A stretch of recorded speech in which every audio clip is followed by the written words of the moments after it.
This is the Challenger research paper for the Intro to Engineering, Dr. Mock's class, Chase Purcell, Aaron Strain, Derek Ward, Aaron Wells. Here we go. Throughout the history of engineering, many have failed and many have triumphed. While the high points have been recognized and celebrated for years and years, the failures tend to fall back into the mistakes of mankind. These mistakes, unfortunately, have left scars and blemishes upon those responsible, but on the bright side, they have aided in the learning and prevention for future disasters. Among these disasters was the NASA launch of the Space Shuttle Challenger.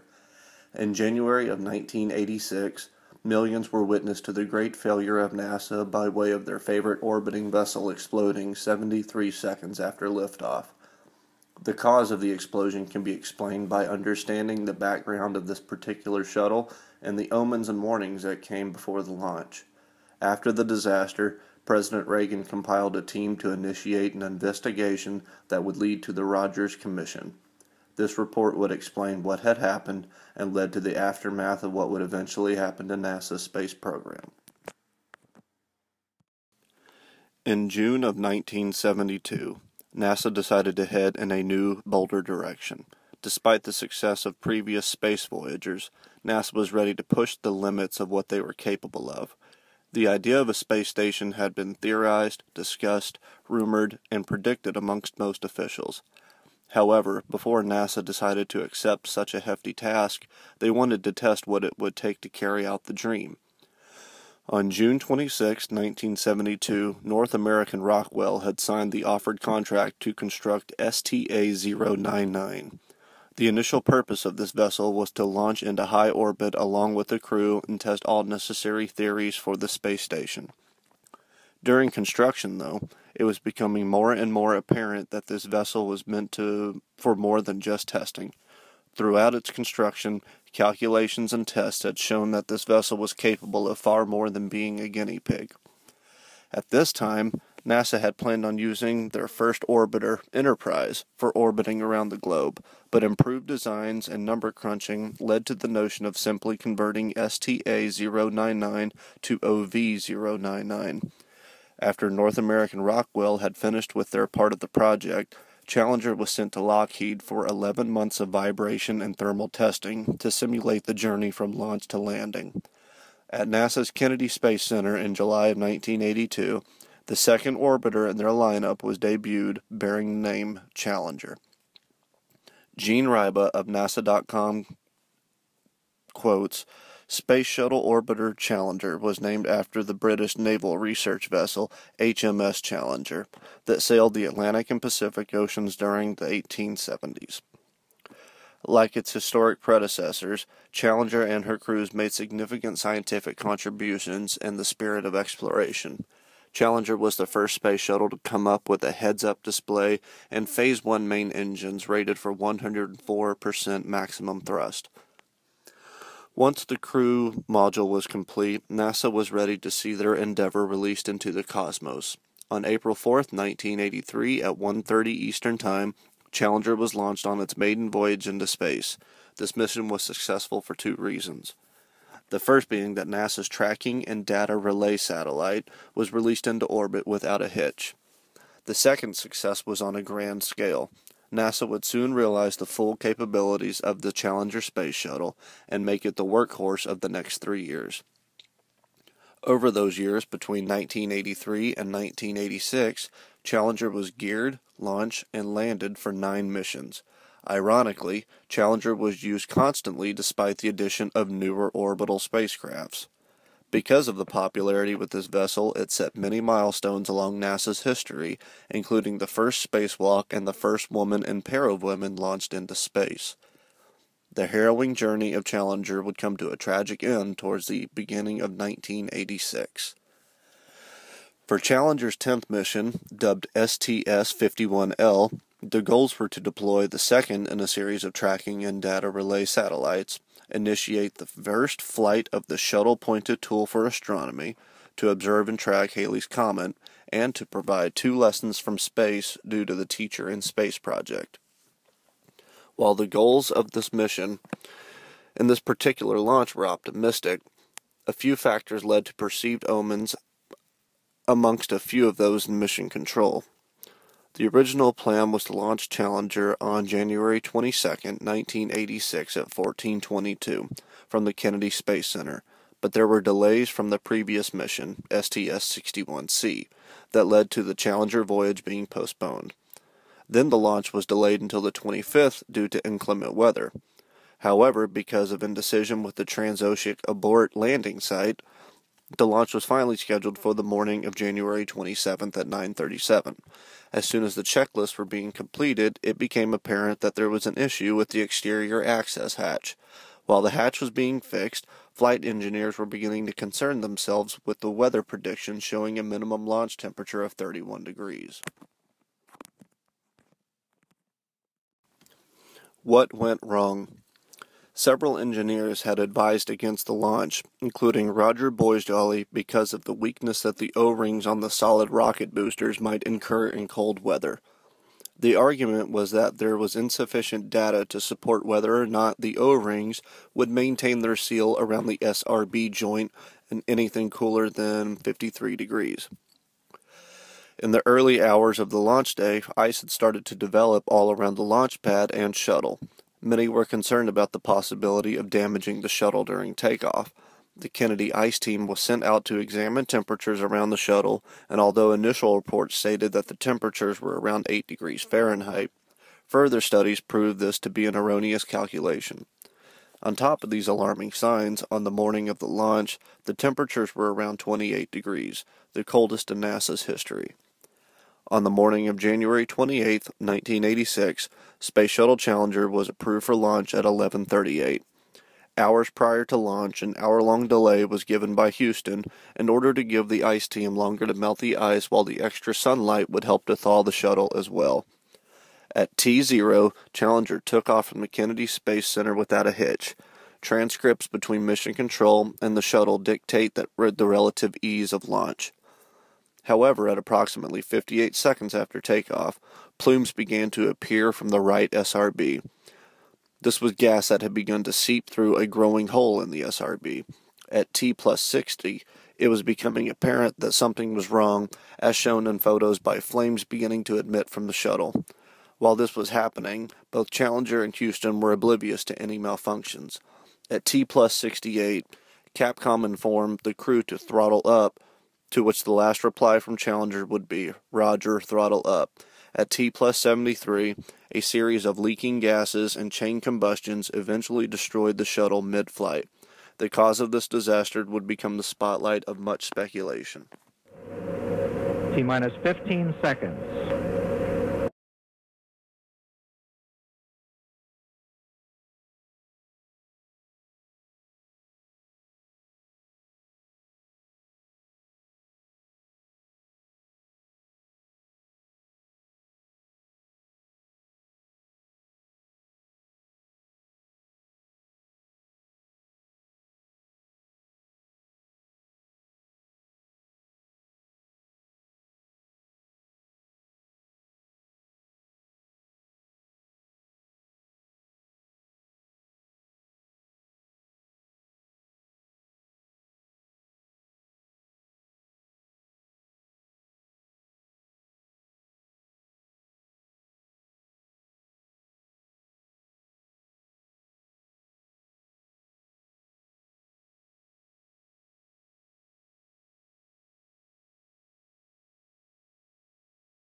My name is Derek Ward, and this section of the report will focus on the why of why things failed.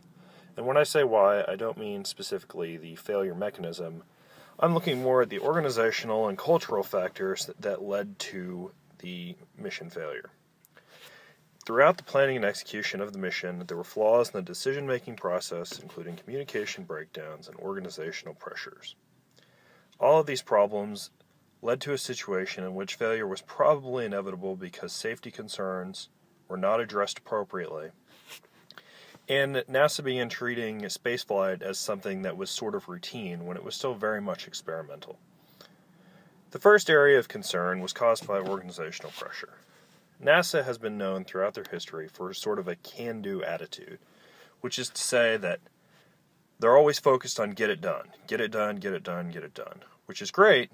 Unfortunately, in this situation, perhaps they should have slowed down a little bit and really kind of focused on all areas of safety concerns. But part of the problem in the development of this can-do attitude came from some external sources of pressure. One of which being Congress. It's pretty well known that throughout NASA's history, they had to deal with budget cuts and scrubbing of missions. So they were really in a situation where, especially with this mission in particular, they couldn't delay any further. They really needed to get it off the launch pad to show that they could get it done. Another source of pressure was the media. NASA officials would certainly be aware of kind of the running jokes that had been thrown about throughout the media because this mission kept getting pushed farther and farther back, especially since it was so high profile. Another source of external pressure was from the Air Force, because NASA had recently started putting payloads into orbit for the Air Force, and they would have been more than happy to take that mission back over, especially with the money associated with it. The next major source of concern would be flaws in the decision-making process, and I would really break this down into kind of three primary areas: communication breakdowns, incomplete information, and kind of the central point centered around management decisions versus engineering data, as in, what does the data say, and when considering things like budget and schedule, what's the balance between those two sometimes competing concerns?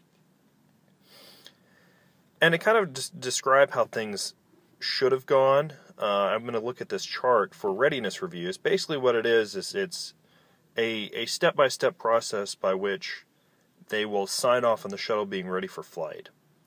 And kind of when they're going through this process, there are certain concerns, and they break them down by criticality levels. So like a level 1 concern would be something that people at the top, which is to say the mission management team, and then level 1 and level 2 should be aware of. For example, that would include things like the O-ring that eventually failed. However, they were never made aware of this because kind of during the sign-off process, lower level folks at like the level 4 and contractor level would routinely sign off things as being no concern, even though they should have been, and even if that were true that they were no concern, it should have been reported to the higher levels regardless. And then the next slide kind of displays how things got lost in translation. This is from the engineering level, who actually ran the data and did the tests on the O-ring, and talked about how they were really quite concerned because they hadn't operated at this low of a temperature before. And while they didn't have hard data to indicate that it would fail, the charts and projections indicated that it probably would, and that the secondary seal may not be capable of pressurizing as a result. Then this next slide is up at the vice president level for the subcontractor. And basically, at some point between the two, they sort of changed perspectives. It switched from having to prove that it was safe to having to prove that it was unsafe. And that's sort of problematic when you're still at the sort of experimental level of spaceflight. And that kind of, it essentially turned into sort of a poor game of telephone. And then going beyond sort of the individual mission concerns of why things failed, you go into problems with the NASA safety program.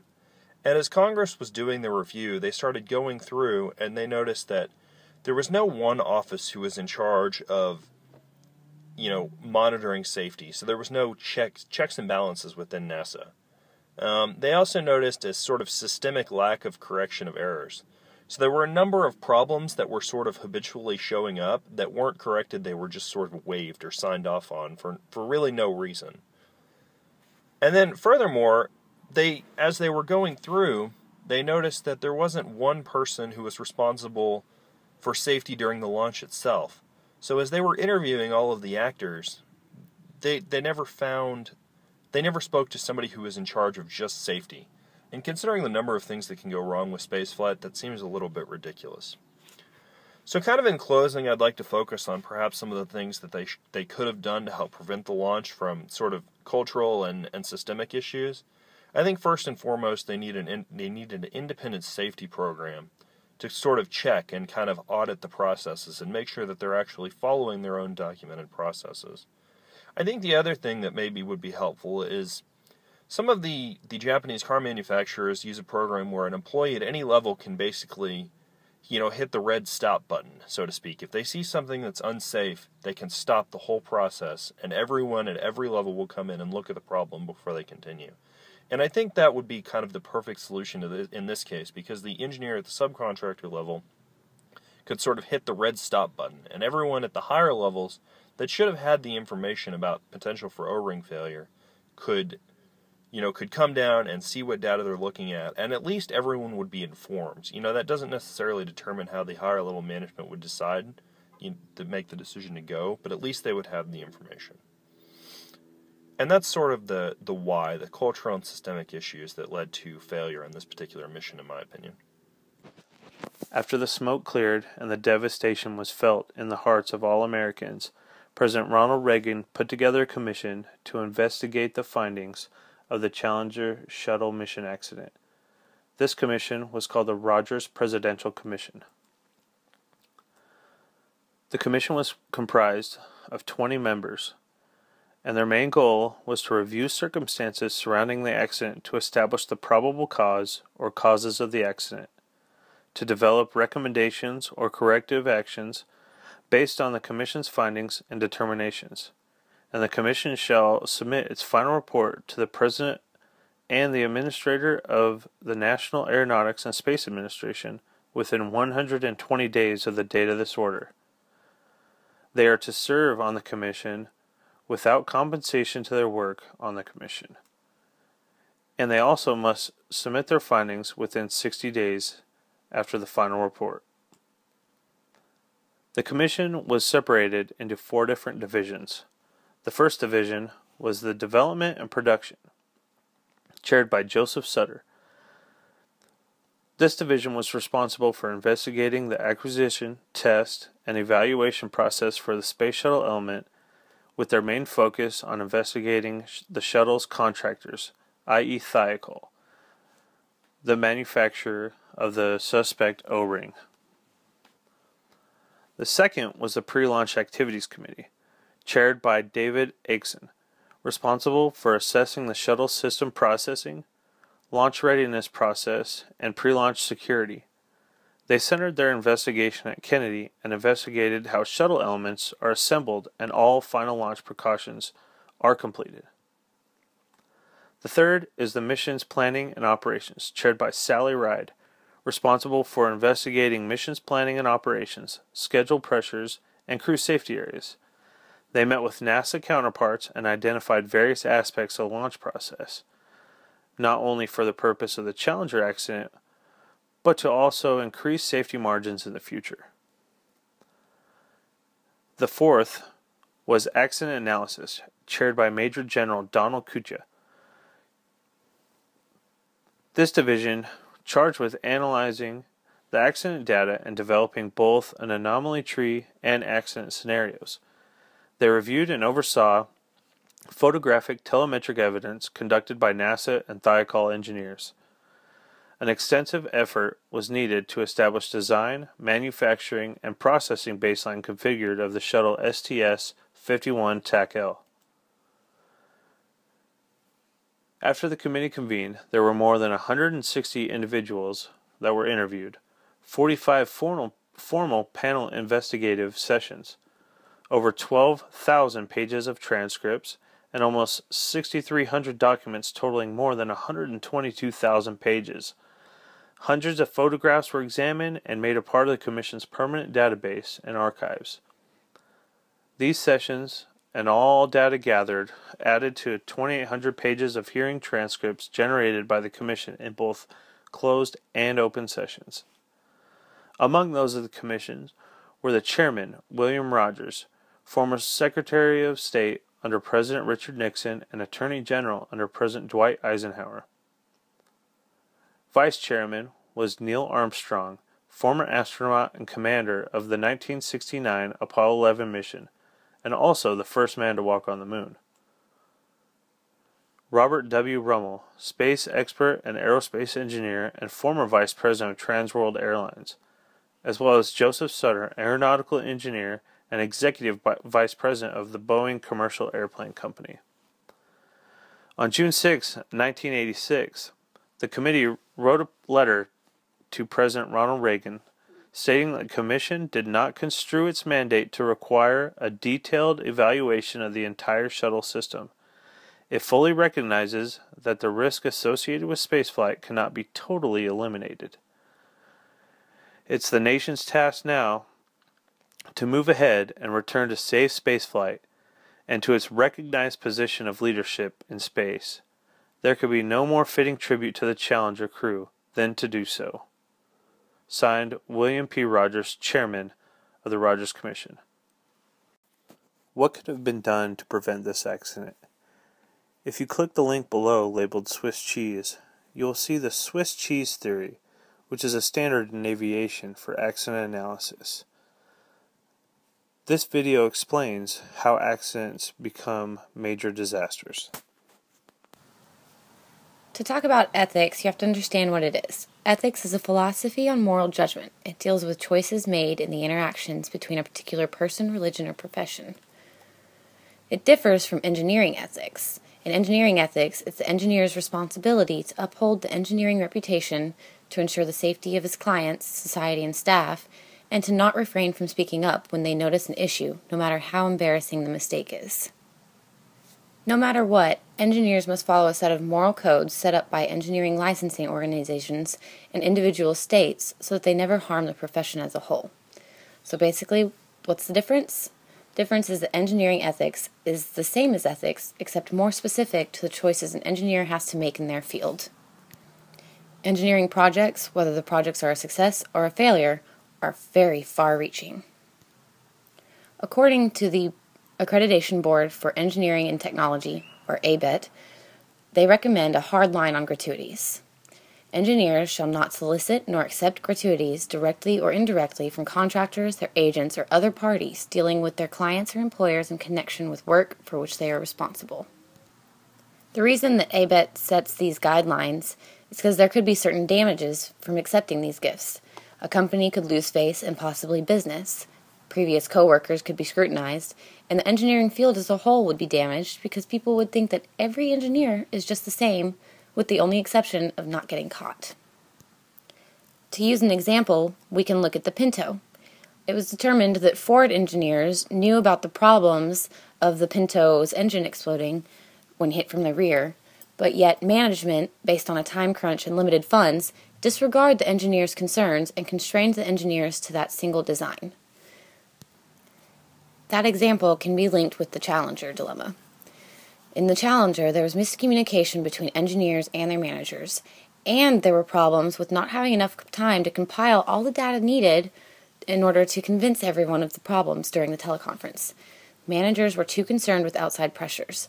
The outside pressures were the space race, economic considerations, scheduling backlogs, and political pressure to have a teacher in space before President Reagan's State of the Union address the night of the launch. The main communication issue was between NASA's Kennedy Space Center, Marshall Space Flight Center, and Morton Thiel. Further delays were trying to be avoided by management in order to appease their Congress counterparts in order to ensure the safety of the space program's budget.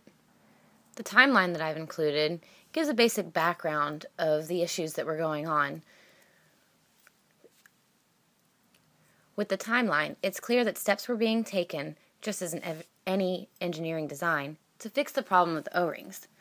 The problems and flaws will be discovered, reassessed, and fixed. Here I've included another table. This basically just shows you who is who and who did what. The main engineers that were most concerned about the expected low temperature at the time of launch and its effect upon the O-ring seal was Roger Boisjoli and Arnie Johnson. engineers who worked on the solid rocket booster development program at Morton Thiel. Boys Jolly and Johnson took their concerns to Morton Thiel's engineering vice president, Bob Lund. Bob Lund passed on his main conclusions and recommendations not to launch to NASA's Kennedy Space Center and Marshall Space Flight Center.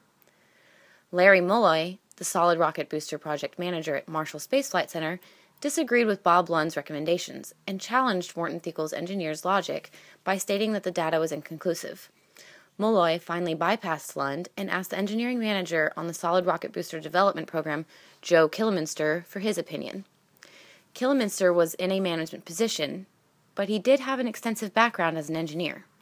Gerald Mason, a general manager at Morton Thiel, coined a very famous phrase when he turned to Lund and said, "Take off your engineering hat and put on your management hat." The last stretch in this case was Alan McDonald, the director of the solid rocket booster project. He was in Florida when he heard about the decision to go ahead with the launch. He wasn't part of the teleconference. So, thus, he tried to convince NASA to delay the launch, but it was to no avail. During the first teleconference, this is basically what happened. With another possible delay looming ahead, a Marshall manager asked the engineers at Morton Thiel to analyze and review the effect that the low temperatures might have on the O-rings. The engineers, upholding their responsibilities, expressed their concern about the weather affecting the O-ring resiliency. Due to this concern, a teleconference was set for 5:45 p.m. Eastern Standard Time between Morton Thiel, Marshall, and Kennedy personnel. The first teleconference was to discuss just the concerns, and no official recommendation was given. Unfortunately, the teleconference had to be ended. Not only could the engineers at Morton Thiel not be heard clearly due to a poor connection, but key personnel weren't present. Everything developed so quickly that key personnel couldn't be located in time, and even in the second teleconference, there was hardly any time for engineers to compile all of their data. On the second teleconference was scheduled for 8:15 p.m. Eastern Standard Time. What data the engineers could compile in a rushed state was faxed to personnel at Marshall and Kennedy. Engineers began the conference by discussing the data charts. In total, 34 managers and engineers took part in this second teleconference. When the engineers finished their convincing presentation, Larry Mulloy asked Thiel Vice President Joe Kilminster for his opinion on the matter. Kilminster stood by his engineers and responded that because the O-rings had seen erosion at the coldest previous launch at temperature of 53 degrees Fahrenheit, he couldn't recommend a launch until the temperature was above that temperature. After Kilminster said this, a heated debate broke out. The teleconference was postponed, and Morton Thiel's Senior Vice President Jerry Mason took control of a brief meeting offline. He said that since the data was inconclusive and because the engineers couldn't come to an agreement, that the decision would be made by the managers present to launch or not. Mason and 3 other managers took a vote. 3 of them voted to continue as scheduled with the launch, but Robert Lund paused. A very controversial statement was made at this time by Mason. Mason told Lund to take off his engineering hat and put on his management hat. This statement is used today in engineering ethics courses and has become next to famous. Mason said this to Lund because all 4 of the managers that voted had an extensive background in engineering, but because the engineering standpoint was weak, a management decision had to be made. After this, Lund voted for launching, and the teleconference was resumed. The main arguing points were that if engineers knew about this for a long time, why was nothing brought up when Columbia was scheduled to launch in the winter? The other argument was the fact that the data on the O-ring's resiliency being affected by cold temperatures or other factors was inconclusive. For this reason, personnel at Marshall complained that Morton Thiel were making new criterion for the safety of the launch. Even though it's an engineer's duty to do such, it was overlooked due to the frustration during the teleconference. After Kilminster gave his new recommendation to launch, all 34 managers and engineers in attendance were asked if they disagreed or had any arguments. Since no one spoke up, the launch went as planned. Even though Alan McDonald, the director of Morton Thiel's solid rocket booster project, tried everything he could to convince NASA to postpone the launch, it was to no avail. He didn't partake in the teleconference as he was stationed at Kennedy and was completely bewildered by their decision to launch. Ethical dilemmas of Challenger. The examples would be Mason's statement to Lund about taking off his engineering hat. Another example would be none of the other 34 members that partook in the teleconference speaking up just because they were tired of the argument. As is the case with ethical issues, the more you learn about the case, the harder it becomes to distinguish whether or not any ethical codes were broken. The Rogers Commission found that nobody broke any ethical codes. This case of the Challenger mission is used so frequently in ethics courses because it shows how important and difficult it is to ensure that an engineer is always upholding their responsibilities by just concluding with a simple answer. It is one thing to say something is ethical or not. It's another thing to be placed in such a difficult position with such heavy benefits and costs. The only ethical dilemma that the Rogers Commission commented on was against Morton Thiel management. Due to a possible second supplier, there was a certain amount of pressure placed on Morton Thiel to perform at a certain standard. The Commission concluded, Thiel management reserved its position and recommendation of the launch of 51L at the urging of Marshall and contrary to the views of its engineers in order to accommodate a major customer. In conclusion, as we look back in time and dissect the flaws of the past, we are reminded of how important an engineer's role in society is. We have learned that there are many factors that played a role in such a memorable and horrible incident. From the O-rings, the temperature, the breakdown in proper safety provisions, communication, and attention to detail combined together to inadvertently take the lives of the entire crew of the Challenger shuttle. And after the smoke cleared and the cause was revealed, the one good thing that came from the Challenger shuttle investigation was that the gathered information and data collected and combined to improve the space program and general aviation. This has raised the standards for safety and procedure for our generations and future generations to come.